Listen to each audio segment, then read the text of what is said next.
nga pala si Ace, Minions, pero hindi banana. At ngayong araw nga po pala ay magpapaligo ako ng aking alaga. Usapan kasi namin pag lumabas siya ay maliligo.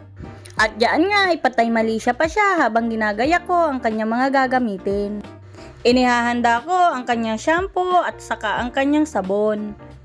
Pati na rin ang brush niya sa katawan at ang kanyang toothbrush.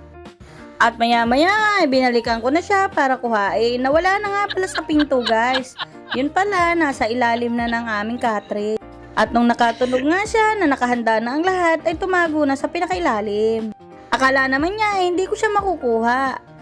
At ayan nga guys, ang aking alaga ay nagpapahila papunta sa CR. Napakagaling. Hindi ko pala siya ininita ng tubig para madala-dala naman. Wow! Magsha-shoutout nga pala ako guys ng aking mga kaibigan.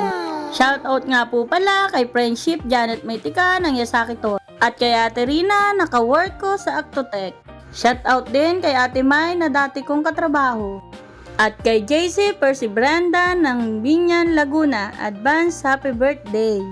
At shoutout din kay Marinel ng Molbar, Batangas. Sana okay ka lang dyan. Ha ha ha. Shoutout din sa papa ni Judy. Advance happy birthday po. At ayun na nga guys, tapos na maligo ang alaga ko. Bye-bye!